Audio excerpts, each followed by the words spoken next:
Well, good afternoon, and we couldn't be more excited about this panel of individuals who are experts in each of the areas we're going to talk about today, different views, and have been instrumental in changing financial markets over the past decades. And I'd like to start with David, and really a major change in the last 5 or 6 years has been the role of central banks. And we used to spend considerable time talking about what are the elements of credit and the credit decisions, what have been the mistakes of the past 40, 50 years particularly, the fact that very few people of wealth are able to predict the movement of interest rates, yet you're forced to, as an investor, give some consideration to it. And David, why don't you just take us to a quick review of the last 5 years and how central banks have shaped financial markets and what roles you think they'll play in the future? It's a nice, broad question. Thank you, Mike. The biggest role that central banks have played, in my opinion, over the last 5 to 6 years is they have taken the risk-free asset complex and they've made it really, really rich. They've made it an asset complex that they don't want you to buy. They have come out of the crisis of 2008 and said, what we've seen before in crisis is people hoard. People lose wealth, they lose value of their house, their instinct isn't to take risk. And you can have a spiral-like effect and a deflationary spiral-like effect where people postpone purchases, people don't become entrepreneurs, people don't act in a productive way to generate real growth. And they've seen that story in Japan, where real interest rates were kept artificially high for 20 years, and they've seen that story obviously in the 1930s. And Ben Bernanke acted very aggressively, some might say early, but I would actually say a little late in all honesty, that we need to drive people back into risk-taking. And so the fundamental story for me, the fundamental takeaway from central banks today is that they are making risk-free assets expensive. They are extremely rich by historical standards, and you are incentivized to figure out a way to go and put assets to work in the riskier asset space. I think earlier we heard some comment, maybe it was from one of the Apollo guys that works with Leon, about selling everything that's not nailed down. And in a way, it's been our view at Jefferies that ultimately what you want to avoid is any asset that can effectively be devalued over the long run by a printing press. And that's a risk-free asset. They can print your cash deposit, they can print a T-bill, they can't print this building, and they can't print the equity capital of a company that makes bulldozers or widgets or whatever it might be. So for me, it's been driving that risk-taking, taking that subsidy, whether you want to call it the Bernanke put, or you want to call it the Draghi put, or you want to call it the Kuroda put, doesn't matter what it is. From my perspective, the simple story for central banks is they are incentivizing us to go take risk. And there was a fabulous speech, and I'm sure you read it, Mike, when Ben Bernanke spoke at Bard College at the commencement last spring, and he said, people thought it wasn't a monetary policy speech. He said, it's the greatest time in history to innovate. And you know what? It is the greatest time in history to innovate. You know why? Because these guys are making sitting on your hands very expensive. And that's really the nature of what all of these central banks are doing. And it changes the way you have to think about investing in a pretty simple way. It means you have to take more risk. But then you get back to the same rules that you've lived by, I think, Mike, for your career, which is you still have to do all your homework when it comes to risk asset management. And so bottoms up, good credit, good story, go find it. That's the trade. Let's take a look at an example, David, that you've referred to. And the country that has the greatest cash and hoard, if you want to use that word, in the world is Japan. So they've obviously experienced a situation where the stock market today is selling more than 60% below its high. Real estate prices today are still 65 to 70% below where they were. And so to protect themselves, investors throughout Japan have sought liquidity and cash. And as you would say, David, have hoarded cash. So if you look at all of the household assets in Japan, you'll find that out of all those assets, about 1/3 of them are in cash or short-term securities. And if you step back and say, let's look at the financial assets, 54% of the assets of households in Japan are in cash. And so part of the job of 4 of the panelists here will be to convince Japanese households that they'd be safer if they turned their money over to Apollo or Babson or Canyon or Guggenheim today, and they would find them a rate of return. But the past experience of the individual there over a very long period of time, exceeding 20 years, is, as the oldest country in the world, with the average age approaching 45, is that they cannot afford to lose money since they need to save their money for their retirement. And so this is an example, I think, David, what you were driving at right now was this situation. Scott, you've been responsible for managing one of the largest pools of insurance assets in the world. Could you talk to us a little bit about how the insurance product has changed over time, and what different responsibilities, or how do you manage insurance money differently than you might manage pension fund money, or individual or family office money, state fund money, or is it the same? Right. Well, I mean, Michael, the insurance industry has been the beneficiary of a lot of the inflows of capital that have resulted of the retail investor trying to flee risk assets, in particular their losses in stocks and now losses in bonds. And the number one growing product in the insurance industry today are long-dated fixed annuities. And that seems a little unusual to us when we're sitting here thinking that interest rates are sitting at historic lows, that investors want to invest in something that maybe has a 10 or 15-year life with a fixed return. But the reality is that the average household in America is becoming more conservative due to demographics as they get older, and they're really more concerned about having a nice, predictable, steady income than possible upsides from making market bets or buying assets. As a result of that, we're seeing the insurance industry competing to try to get the highest competitive rates, but they're trying to compete for the highest competitive rates and at long duration. And so the industry, by and large, is restrained in what it can do by the risk-based capital rules. And so their allocations to things you and I might think are great investments, like high-yield bonds or private equity, are really not really that big of a portion of what they can do. Typically, a life company would keep its high-yield exposure to maybe 6%. It might have a 2 to 4% allocation to equity in any form, but the balance is going to be largely investment-grade bonds. Scott, could you give us a feel for the size of the insurance market? Sure. The insurance market has grown fairly dramatically over the last few years, Mike. Probably today represents somewhere in the neighborhood of $10 trillion worth of assets. Now, are you speaking of U.S. when you say that? Yes, right. And though we do some European investing, but mostly all of our assets are U.S. And given the huge demand for high-quality, long-dated assets, that has forced investors to really focus on corporate bonds.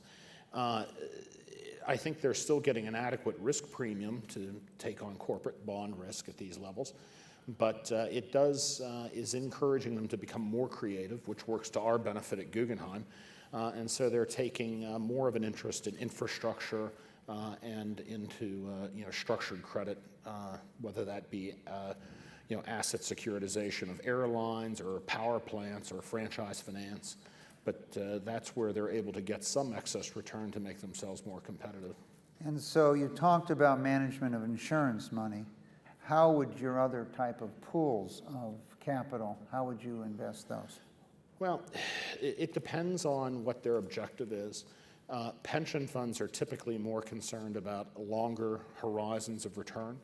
And so we work with them to develop plans that they would look at maybe a 3 to 5 year horizon, and they compare their returns against a commonly used benchmark in the industry, maybe the Barclays Agg, However, when you're in the mutual fund business, which has become a much more important product for Guggenheim, it really is a benchmark-oriented business, and the flows there can be very erratic because one bad quarter's performance will cause you to have large withdrawals. I know in one of our competitors, we haven't experienced this, in one quarter, they had a 40% reduction in withdrawals from one of their major fixed income mutual funds. So that's a difficult environment to invest in when your investor's looking at you saying, what did you do for me in the last 30 days versus what did you do for me in the last 2 or 3 years? So Scott, just give us a benchmark. More than $100 billion of insurance company money that you manage. What targeted rate are you looking for in the long term today? Generally, the advertised number with our clients is about 6.5%.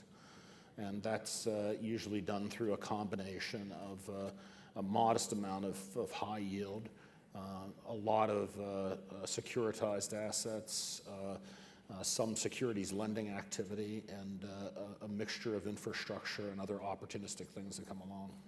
And if you just bought high-grade corporate debt or government-related debt, you'd be looking at something below 4%. Right. So in order to achieve these rates of return, you've had to create different structured portfolios. Exactly. And I think the point I would emphasize here, Scott, is we all wonder today, with interest rates at historical lows and the probability of not being able to generate double-digit rates of return because it's more likely interest rates will go up than down. I think Scott has outlined the enormous pressure on these large pools of capital to get long-term assets even at these rates, which creates an enormous opportunity for corporations and firms like Leon and private equity to find people that want to invest in these securities because of their insurance or pension fund area. Mitch, as you reflect on the markets today, you've first, I know with me over the years, we're both like quasi-professors. So you've looked at kind of an old financial system, a new financial system, and in structuring your firm, you focused on a lot of the new potential structures that you think both benefit the old, but also create opportunities. Why don't you talk a little bit about those? So let me go back to what the panel's title is, The Forces Shaping the Future of Finance. If I would add on to that, I would say, and the implications for investors. Okay, so back to what David was talking about in terms of the central banks. If you go to slide 14, you'll see that the Fed balance sheet has been referred to. Slide 14. The Fed balance sheet is on its way to $4 trillion. If you go to slide 15. We're speaking of the United States. The United States, sorry. And then the European central banks with the LTROs, that's slide 15. The LTRO's unwinding, it's starting to come down, but Draghi has said he'll do whatever it takes, and he may reinsert the LTROs. And then if you look at slide 16, you have the Bank of Japan on its way under Abenomics. Now, we know that the banks have expanded. Now the question is, where is all that money going? And I think, as David was pointing out, the investor implications are that risk-free assets are very expensive, and you're being sort of forced into riskier assets. Now, the structural implications of what David was saying are on what I try to do in some headlines on slide 21. The money, where's that money going, right? A lot of it's being parked at the central banks. They earn 25 bips. But essentially what these central banks have done is created a fragile stability. They basically have indirectly or directly at times guaranteed depositors and the interbank lending market. So that is basically allowed most banks to delever, recapitalize, and do so in a variety of ways, particularly in Europe. Since they overshot the ratio between financial assets and GDP, they're starting to sell loans. And we've actually, at Canyon, have accumulated about $2 billion worth of different European loans in different areas because of that selling. So the banks are not the transmission mechanism for this liquidity. So as slide 21 points out, and this goes back to what Mike was saying in terms of the structure and innovation of finance, what has emerged out of the shadows is the shadow banking system. It's been rejuvenated by these central banks and expanded. And you can see the handiwork of this, I would call it less pejoratively, the alternative financing system on, let's see if I can get it, on slide 11. Look at the wall of maturities that was supposed to be like the walls of Jericho crumbling down on our economy. They've all been pushed out. Leon understands this because dealing with highly leveraged companies that were taken private, like Harrah's, before Lehman, what has he had to do with Apollo and his colleagues? They've had to extend the duration of their debt, make it cheaper sometimes, if he can, and make it more flexible. That's a tremendous contribution from this shadow banking system, this alternative financing system. Now, the implications for you as an investors is that people who actually put money to work in this supported financial alternative to the financing system, the non-bank system or the market-oriented credit system, that's where the returns are. And arguably, those returns come from doing restructurings, or you're helping a company deleverage, or when you're leveraging up a company. This is the backdrop to which you can invest in bankruptcies. This is the backdrop where you can actually approach companies and design different securities that provide double-digit returns. This is where the innovation comes from that you were referring to. Thank you, Mitch. And I think I just want to make a couple of very important points. As Mitch was saying, a number of years ago, there were numerous newspaper stories about the terrible things that were going to happen to financial markets because of LBOs or debt or leverage. And this wall of maturities that Mitch spoke about that was maturing in the trillions in the first part of this decade, you'd never be able to finance those. But I think we need to go back to what occurred particularly in the 1970s and 80s, and essentially the United States is the leader in this area. The economy is really financed by the public and private markets. And so the banks actually shrunk during the 1980s, reeling from their loans to sovereign loans, to countries and real estate loans. And you can see here today where the banking system in the United States is a minority player. Less than 20% of bank loans are owned by banks and led by Tom and Babson and Apollo, Canyon, and Guggenheim. They today are part of a large group who are the major financiers of bank loans and holders of bank loans today. And this has allowed, due to the difficulties of the U.S. banking system in the 1980s, allowed the country to grow, even though, say, Bank of America, that was one of the two largest banks in the world in January 1st, 1980, was not one of the 10 largest banks in the world January 1st, 1990, as they had to shrink because of their capital. And so the ability to have thousands of potential people lending money and the creation of these markets has created this opportunity, and this wall of maturity was essentially refinanced by public and private markets as the bank's holdings relative continued to reduce.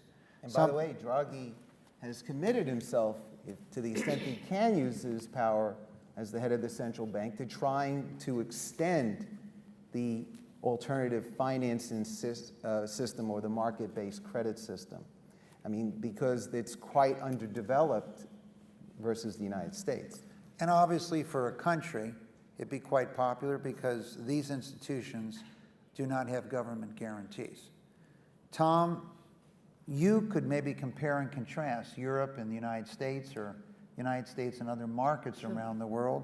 I know beginning in 2004, you were actually engaged with CLOs here in Europe, et cetera, and have been a leader in these various structures over time. Maybe you can compare and contrast that for us. Well, it's interesting. You talk about the deleveraging of the 80s, and some of the first CLOs were done by Mellon Bank and Continental Bank to take assets off their balance sheet. In the 90s, what we saw in the U.S. was the growth of a CLO market, which really was the beginning and very much, along with primary mutual funds, underpinned the institutionalization of the U.S. high-yield loan market. If you go to slide 4, and the time frame on this is 98 to 2013, but really when you get to the early part of the 2000s, that's when we started doing our first CLOs, and the European CLO market grew. There, you had the CLOs being the primary buyer of leveraged loan assets from the banks, and the first institutionalization of that market. And I think what's interesting is you mentioned when we had the crisis in the refinancing wall in the U.S., that was in part solved by the fact that we had more vehicles or transmission mechanisms to get institutional and retail money quicker into the market. Certainly you had a much more mature high-yield bond mutual fund market. And then slide 5, if you go to that, to bring it home to Europe, this is again 98 to 2013. You can see about 3/4 of the way down in that picture, the European high-yield bond market took off. And that was the mechanism by which it helped refinance the wall in Europe. Both leveraged finance markets faced a maturity wall due to the crisis.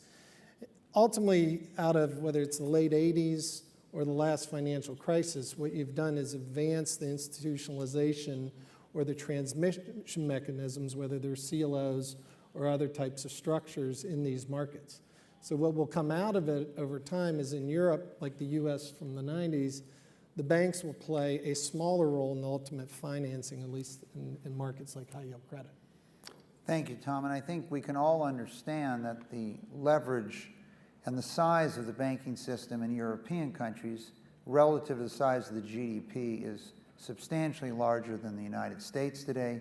The concentration is substantially larger, with the 3 largest French banks, for example, having similar assets as the 3 largest U.S. banks, even though the economy is much smaller. And you can see from this chart just the size of the banking system and liabilities relative to the size of the GDP, and therefore the deployment of access to thousands of institutions and allowing bank loans to be held by people that can hold them long-term, as Scott has pointed out, gives liquidity to the banking system.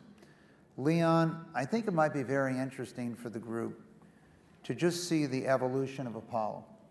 You started as a traditional private equity firm, obviously beginning by taking on a portfolio of assets and working those assets. And so today, Apollo has a great diversity of type of products and services and to respond to investors' needs. And maybe just talk a little bit about the evolution and how you've met the needs of investors by developing new products and services. Sure.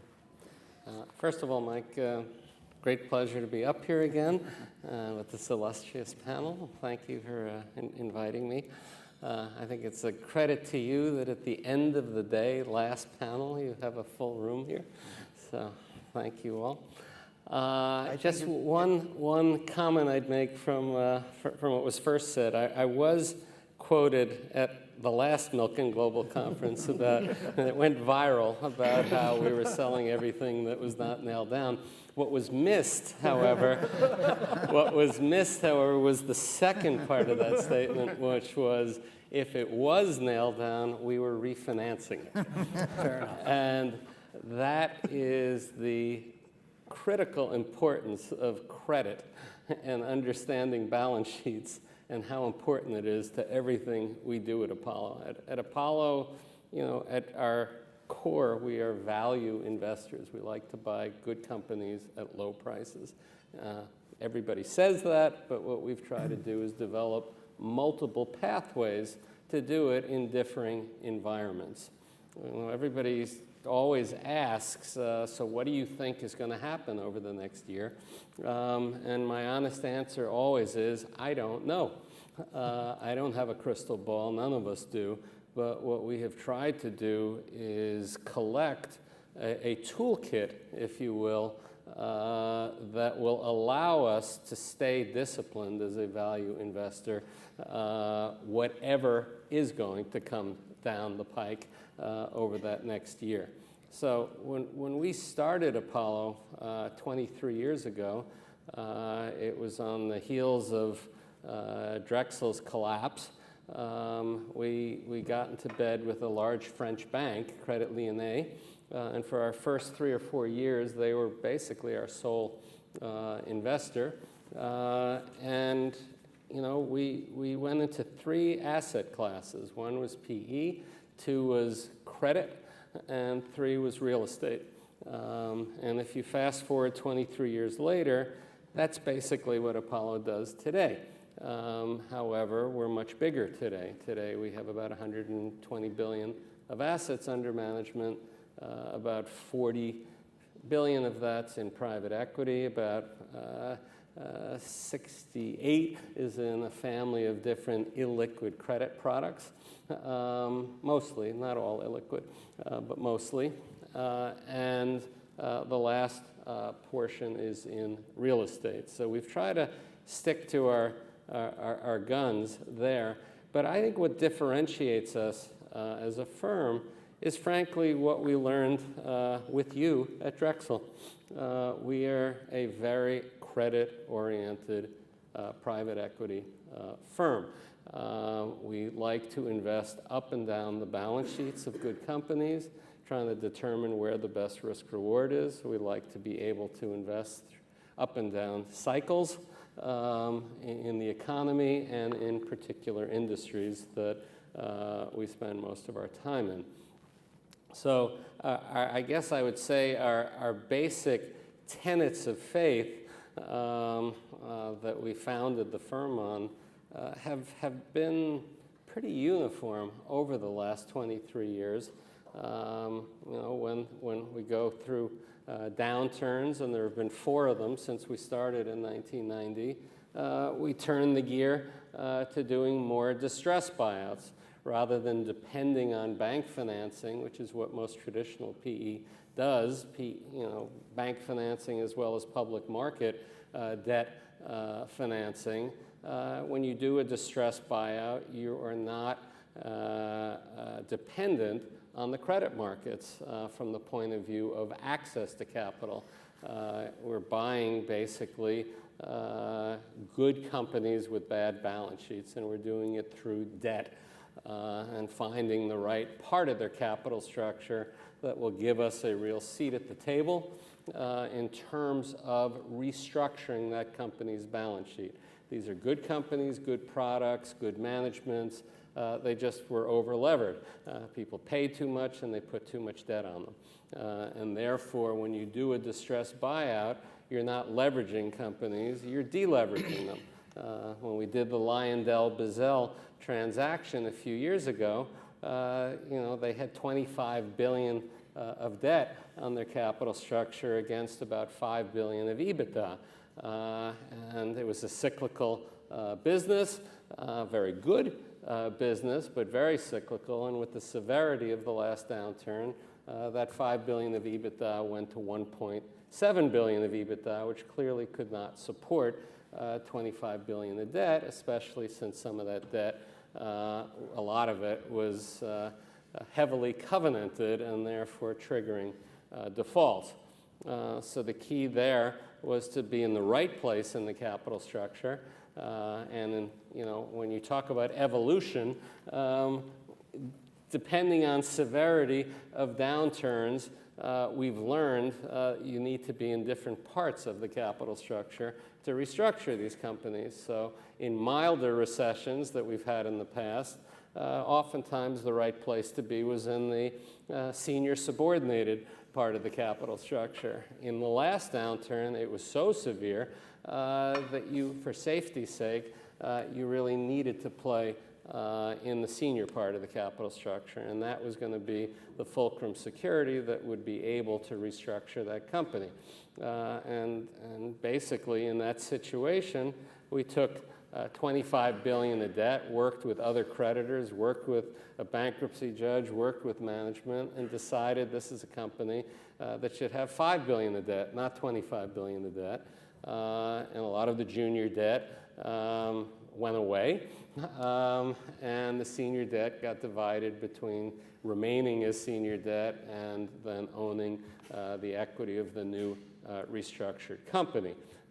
So the company got back on its feet, healthy, good management, great products. Meanwhile, the cash flow, the EBITDA, went back from 1.7 back to 5, even to 6 billion. So you had a company with 6 billion of EBITDA and 5 billion of debt. And therefore, the equity became very valuable. So that was one kind of pathway. And what we learned was you need to have the right approach depending on what an existing market looks like. In distressed recessionary periods, doing distressed buyouts makes the most sense. In high-priced environments, doing what we call corporate carve-outs, orphans, getting proprietary, complex deals from companies that need to sell a division but can only transact with one party, and therefore you can end up getting a much lower entry valuation. And then in more robust periods, the conventional buyout business is a very good business. So our view has been to be able to change gears depending on what the environment is, to keep attacking the capital structure. We make mistakes. We've overpaid for companies, but in those situations, we should attack our own balance sheets, and we have, whether it was Harrah's, which you referred to, which is now Caesars, or Rheology. If we can do it to third-party companies, we certainly can do it to our own, who knows those companies better than us. Meanwhile, so that's kind of our approach to PE. We live in the environment that everybody on this panel talked about. It's been a very low interest rate environment. Most pension funds haven't been able to get anywhere close to their 8% bogeys that they need to cover their liabilities. And to us, therefore, the right products to have in terms of being helpful to them, one is doing PE well and giving them that choice for a part of their portfolios. But the other big part, and that's been the fastest growing part of our firm, which is now over half its assets, is in basically illiquid credit, where you're getting a real premium in terms of yield, in terms of return, for being willing to take illiquidity. Certainly the high grades haven't given it to you, treasuries aren't giving it to you, even high yield in the last couple of years wasn't giving it to you, but there are a whole panoply of credit products out there that have become increasingly interesting, where you can get 10 to 12 to 15% rates of return. And depending on which period you were talking about, that was true for a while with RMBS and CMBS. It's been true with CLOs. It's been true in terms of CLO equity. It's been true even recently in aircraft leasing or ship financing. It's true in distressed. It's true in non-performing loans in Europe. So what we have tried to do is develop a Chinese menu, if you will, of a dozen or more different credit products where we could work with our best relationships and ask them, where do you want to be on this risk-reward spectrum, and this is how we can help you with this product. So let me kind of paraphrase part one of this panel. Shaping the future of finance. We have numerous institutions, all of which are represented in this panel, who have played an increasing role in providing liquidity to markets in different structure. Leon's comments underline the fact that capital structure matters. You can go on Milken Institute website and read those articles on that subject, but essentially Lyondell, as Leon outlined it, if it didn't have covenants and it was structured differently, it might have weathered the storm. So it went from $5 billion, or a company that has maybe an enterprise value approaching $50 billion, to a company having enterprise value that was more like 10 to 20 billion back to a company that has an enterprise value of 50 to 60 billion. And the question is, who received that benefit? And because of the covenants, et cetera, and the opportunities, it accrued to the new investors. But as we look at the world markets, we just want to underline again that the United States market has afforded companies tremendous opportunity for expansion through the fact that the markets are essentially financed by public and private marketplaces. Trillions of dollars being issued, and that wall of maturities that Mitch talked about changed. The underlying thing that Scott and I think David, where we started the panel, was if you want to buy traditional assets today and risk-free relative assets, that the central banks have made those relatively unattractive. So the choice is you are now searching for incremental rates of return, and you need to search for different type of instruments than Apple 30-year, 3-point-something securities that are coming down the pike. And Scott, I'd like to maybe start with you on this one. You were the leader when a new type of security came out during a difficult period of time called Build America bonds. Right. Now, these were essentially investment-grade securities. They were different. They had a government objective, and we can talk about the European Union today.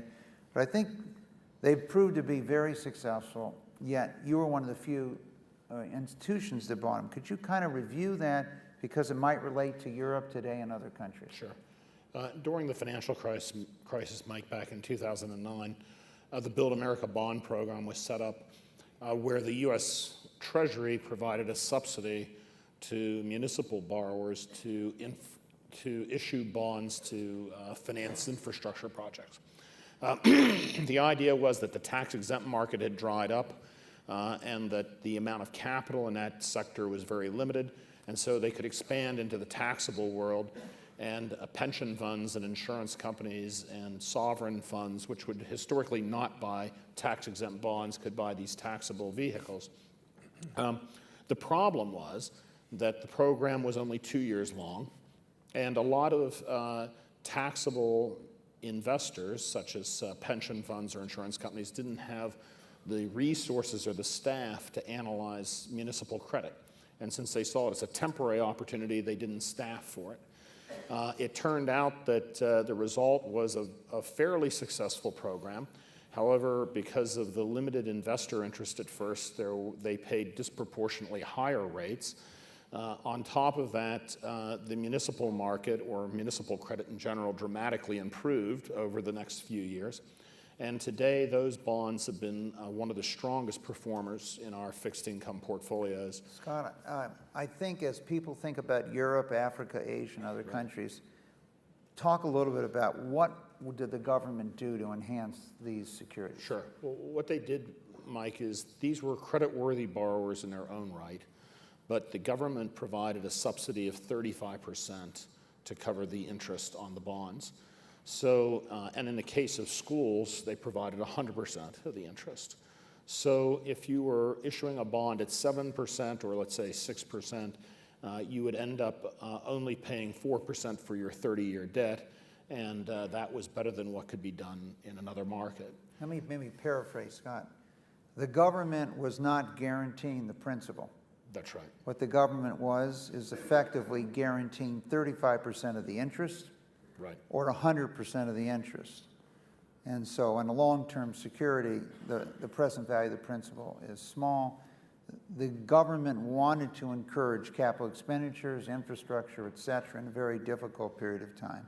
And to do that, it tried to give the investor more confidence, since the government was standing behind the interest rates.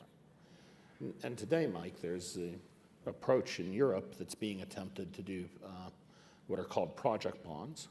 The difference here is that the European Investment Bank is going to actually provide credit enhancement for the principal to encourage infrastructure projects around Europe, and it's been largely modeled off the Build America program. So far, to my knowledge, only one project bond has been done, but there's a huge potential to use this in Europe to stimulate infrastructure expenditures in the periphery and to get employment going again. And what type of yield premium, considering even you had a government guarantee, did you receive on these investment grade securities? Typically 2 to 4 percentage points more than corporate debt. So the point being, in order to stimulate infrastructure building and other things, which is going to occur probably in Europe here, the government was trying to find ways to enhance it. And I think Scott has outlined some of the challenges. One, it was an interim program. Major financial institutions didn't gear up to analyze it. They were concerned about risk. And if I ask you today where some of these fixed income securities will be trading, Scott? Let's put it at healthy gains, Mike. Okay, would it be at 130 cents on the dollar? At least. Okay, if not so higher. tremendous opportunity in relative strong quality. And the point I wanted to drive here, and each of the panelists will talk here in a few minutes about different types of vehicles which give you incremental yield without really incremental risk for doing a little excess work. Mitch, why don't you talk about some of the things you deployed? Obviously, you went into a program of buying mortgage-backed securities at 30 cents on the dollar, not 100 cents on the dollar. Okay, if you look at slide 75, Go ahead. is that all right? Of course. Okay. You want to talk about capital structure makes a difference. I'm going to put this pen down here. Capital structure makes a difference. Balance sheets, the structure of balance sheets make a difference, and the structure of financial products make a difference. If you look at the CLOs, which we have done since 1999, they have a structure where the left side of the balance sheet are leveraged loans, and then you finance different layers with investment grade ratings, mezzanine, and equity. And they have stood the test of time. They were quite resilient, particularly if you had covenant-based CLOs. We just raised another CLO, and we're doing another. They just have a structure that allows you to take advantage of the arbitrage between leveraged loans, which are less liquid, obviously, than treasuries, and the financing that you lock in by engineering it with Wall Street and going to institutional investors who want the extra yield and also want investment grade. Now, compare that structure, if you go back to slide 75, to the residential mortgage-backed securities. Inherently, it was a flawed structure because it was premised, and you made reference to this earlier, on regression analysis that extrapolated housing prices as always going up. You have another slide that showed actually it goes up and down. And to really leverage that huge asset class, they needed engineering or analytics that essentially were not credit-based. You made the point that a lot of what we learned at Drexel was to take our credit culture and apply it to different products, whether you're levering up, you're deleveraging, CLOs, hedge funds, hybrid structures. It really, you have to understand the balance sheet. You have to know credit. And what happened was they basically made the assumption that the expansion of the housing market would be a reinforcing kind of dynamic that always resulted in prices, and therefore they could withstand high leverage. Regression analysis was wrong on the way up, and it was wrong on the way down. People continued to apply that form of analysis as opposed to credit analysis, where you knew the zip codes of the households. You had analytics that looked at how many modifications were done in the mortgages. Was the balance sheet of the particular securitization that housed these particular home mortgages improving in terms of a bathtub? What was leaving the bathtub in terms of defaulted borrowers and the loan to value? All those different analytics had previously not been used because it was not economic to really look credit by credit. So consequently, in pre and post Lehman, we basically focused on this asset class. We had done, as I mentioned before, a lot of the corporate restructurings and bankruptcies and other things. That's what we did together at Drexel. But this asset class was very interesting precisely because it was a product that was flawed structurally and credit culture wasn't applied. So as a consequence, what we did pre-Lehman was to essentially buy the cheap insurance on the subprime, the triple Bs. There's a lot of people who are noteworthy for doing it. We were one of the first. We just didn't do it in the size that others are noted for doing it. Yeah, it's part of our conservatism.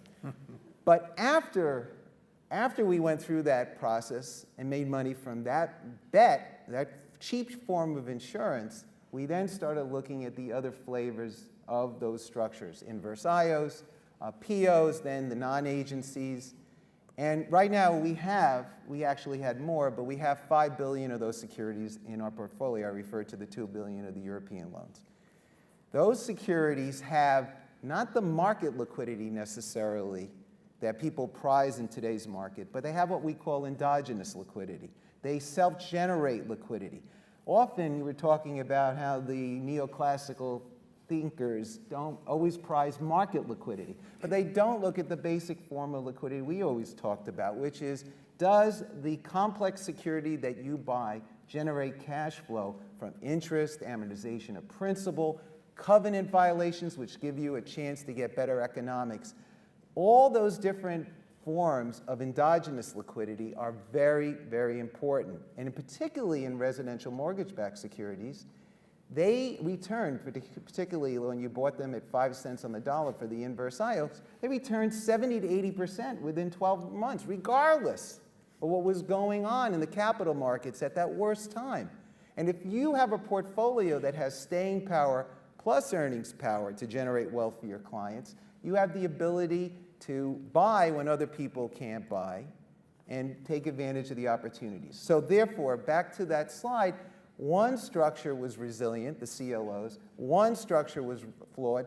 Both represented very interesting investment opportunities if you took a balance sheet credit culture approach. Thank you, Mitch. You can see here that there is a lot of discussion of financial technology. And one of the exciting things about being in London is it's one of the 2 major cities in the world where you have a skill set and a workforce who has knowledge of finance. Tom, as you look forward to the future, and let's talk about shaping the future, do you see a change in the products and services that your firm would offer to investors? And if so, how would that change going forward? Well, I think it already started happening. When you look at pre-crisis, we had a heavy concentration in CLOs in both Europe and the US. Even before the crisis, we wanted to broaden out, in essence, creating structures or, if you will, transition mechanisms for our core asset classes. And to build a global network where we could get to the end investor. So part of that is setting up UCITS platforms here in Europe, set up a Toshin vehicle to get to the retail assets in Japan. There's a lot of things you have to do to get that capital into certain markets. And part of the reasons in the US you see so much flow and volatility in mutual funds is it's easy to get there for them. And that is complex. I think what's interesting is, we talk about, creating, bringing the institutional money into where the banks were and into credit. The problem we have isn't just in moving that money in, it's how you move that money in. What are the vehicles? And the other issue is the governments, making it harder. Right now, just to get the CLO market in Europe to resurge, there's a lot of issues around skin in the game rules. And what's interesting, and to pull on to your point about the mortgage-backed security, beyond analyzing the structures, one of the fundamental things that broke down between the mortgage market and what didn't break down in the leveraged finance market is in the leveraged finance market, you had professionals and firms and talent in US and Europe doing the underwriting at the end of the day, looking at each credit. Now, because that was not viable at the pooling level, you had an issue, but what went wrong is at the banking level. And that the fact is, in the American market, you could have a 30-year mortgage with no recourse. You then went to, you could get a 30-year mortgage with no recourse and no principal payment. And then it went on from there. And so the underwriting of the underlying borrower, that transmission mechanism at the bank level, at the mortgage banking level, completely went awry. And some of that was encouraged by government legislation in the late 90s. So at the end of the day, you need the government to really understand what you're trying to do and the fundamentals when they try to encourage market growth. And you also need, I think, the intermediaries there to either create the transition mechanisms or also to underwrite the fundamental risk. And I think that's key, whether you're buying at the bottom of the capital structure or at the top. So a couple points to maybe paraphrase what Thomas said. One, if the asset doesn't have value, creative ways of financing it doesn't create value. And ultimately, that capital structure falls apart over time because the underlying asset itself didn't have value. The second thing is that capital markets are flexible, as Mitch said. And we're very focused on growth here. And in order to grow, we have to bring two things together. One, those that have financial assets, such as insurance companies, pension funds, that they need a rate of return on. And second, the individuals who need access to capital, organizations, businesses that need it for infrastructure building. And what's so interesting, I think, is we want to make sure you understand is the enormous pressure of the $500 billion that the panel manages up here. A lot of it falls for pension funds, university endowments, insurance companies that are in search of a rate of return. And with that, Leon, there was a lot of discussion over the years in private equity that I want to give you money to manage, but you don't draw it down. How do I deploy my money? And I think your organization was probably the first, starting with Texas, and trying to redefine, is there a different relationship where a pension fund, an insurance company, university endowment, a large family office can enter into a different relationship with a money manager to use the expertise of the money manager across different product lines. And maybe talk a little bit about Texas Teachers. Earlier today, we had a discussion about the New York City. Okay, but I'd like to do it in the context of the last question. Sure. Because, when I look at Apollo and what its prospects are growth-wise, I kind of say PE, we're already a big fund. Let's make sure everyone understands PE is private equity, Sorry. not physical education. Okay. Private equity, we already run a large fund. I don't think it's that much more scalable. The challenge there, we'll try to be best in class and to stay best in class. I think real estate, we have a long ways to go. When I look at what Steve Schwartzman has accomplished at Blackstone, it's pretty amazing, and we're a very weak cousin there, so I think we have upside there. To us, the really, though, huge mine, or to be mined, is credit. There are just so many different great credit classes today that are worth expanding on, and whether it's our BDC for mezzanine to start specializing in certain industries like energy mezzanine or healthcare mezzanine, whether it's longevity, whether it's fixed annuities with what we're doing with Athene, whether it's non-performing loans as well as stressed performing loans in Europe. There's just a whole panoply of different products out there that are all scalable. We don't want to be a PIMCO or a BlackRock. Those are very fine institutions, but we want to be in a higher margin business in terms of the products that we're managing. So again, we're looking in a lot of different illiquid credit categories where we think the risk-reward makes sense and where the investor is getting overcompensated for the illiquidity. So with that, what we have tried to do, frankly, is to go to some of our investors and our relationships, and it doesn't work for everybody, but for maybe a couple of dozen It does, where we can do something with that institution where they can take advantage of what we call our integrated platform, i.e. everything we're doing in PE, in credit, in real estate. Texas Teachers is the largest mandate. They awarded to ourselves and to KKR basically a $3 billion allocation. It's over a long period of time. It's 15 to 20 years. It's recyclable. It's a lot of capital. And it's pretty, we can pretty much decide where it should go within broad product categories.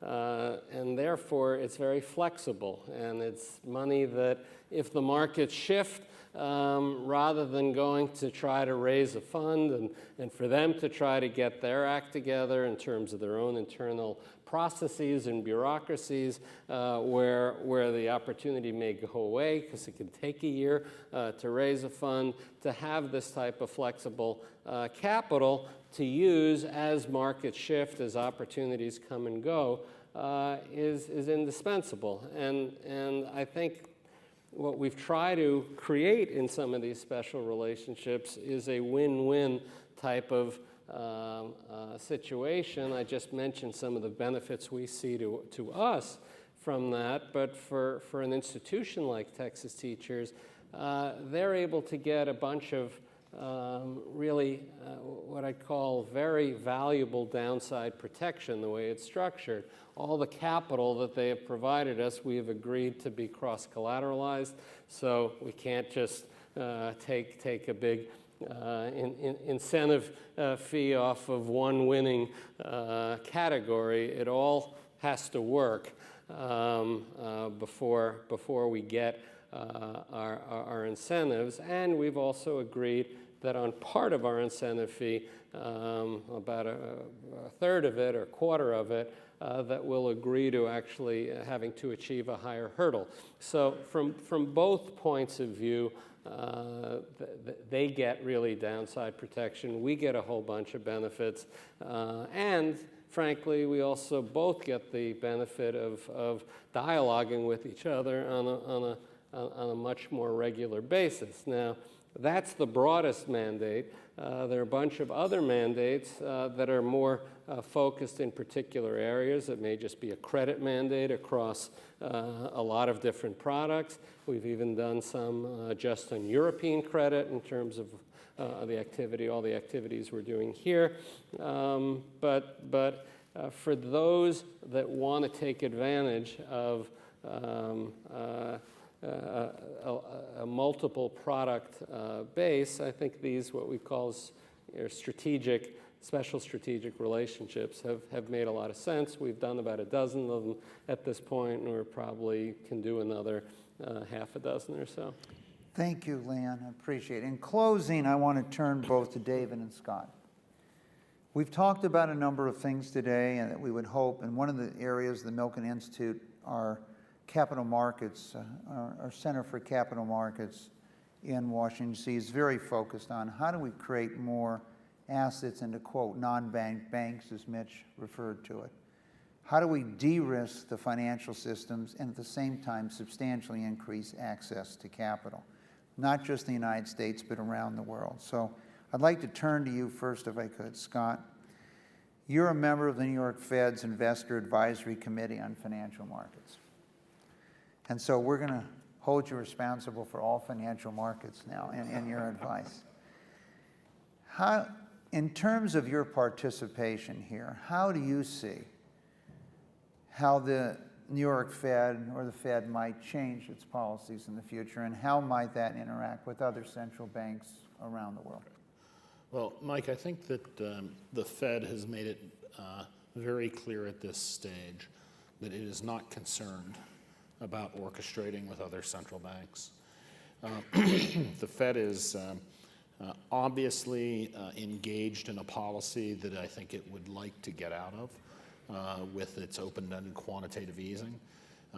And the dilemma that it's facing is that even at the hint of doing it, we get a significant rise in interest rates. On a percentage basis, the interest rate increase we've had over the last year is the largest in the last 50 years. And the impact that is having on certain sectors of the economy, like housing, is very pronounced.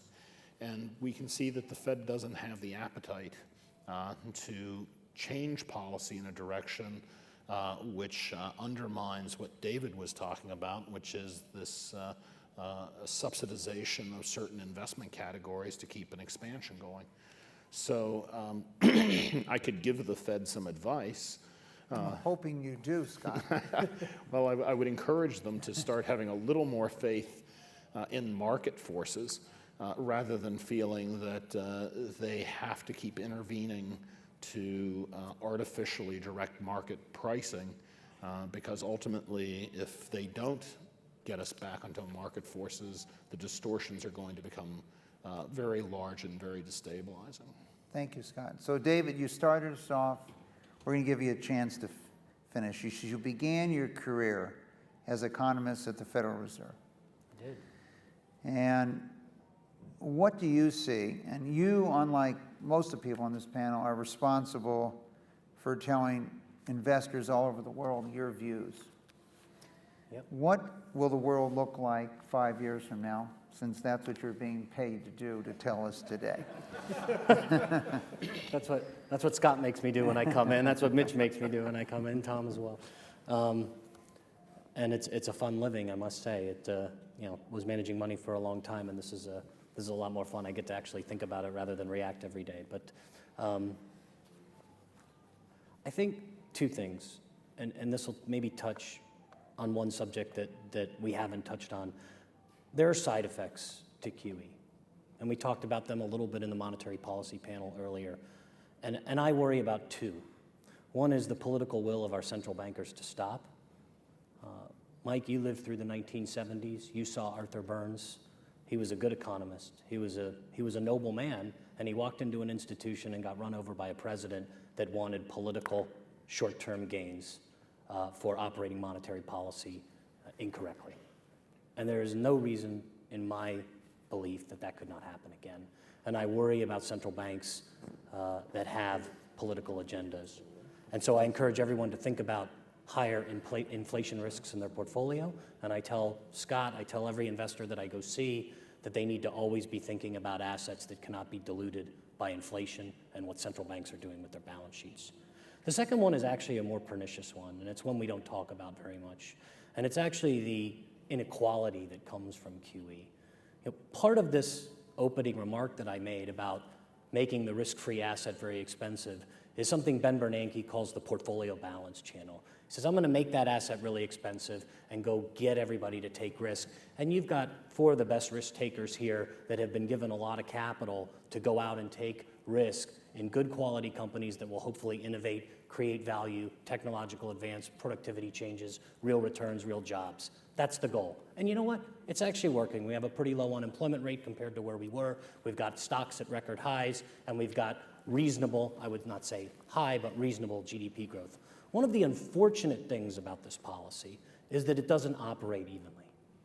It assumes that you actually have capital to begin with. To leave the risk-free asset and go take risk assumes you've got assets. So there's a whole portion of the population, whether it's in the US or Europe, less in Japan because they do have a lot of assets there. They're pretty wealthy people, and they've been paid not to take risk. But the two I worry about, in particular I worry about the US more than anything, is that we have a cohort of people who really haven't been able to participate in one of the greatest policy giveaways in history. And I think that's stratified society. I think that's created political problems. It's why maybe our government's shut today. It's why we have a lot of issues politically brewing all throughout Europe and in the US.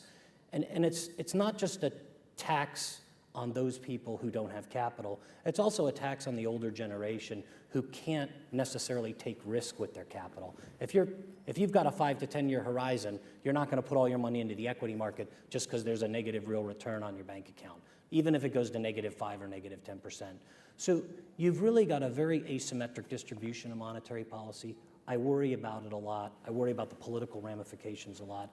But my biggest concern is that central banks won't have the political will to pull back on this policy, and that we'll all find ourselves with a little bit too much inflation in the future, and it's going to be pretty hard to get out of that addiction. So we could not end a Milken Institute Summit without the last word from our CEO, Mike Cloud. Mike, could you join us? Thank you, Mike. I have just a few things very quickly.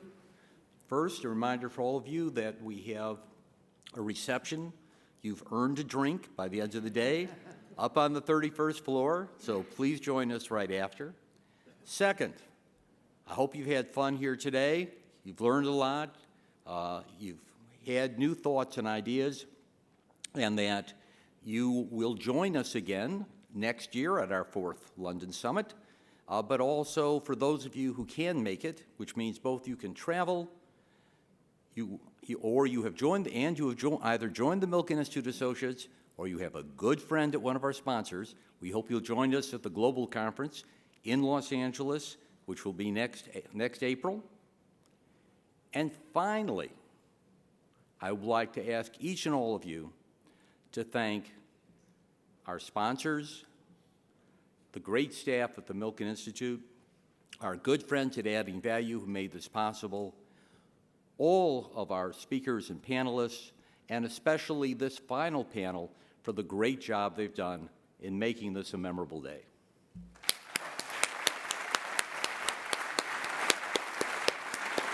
Thank you all.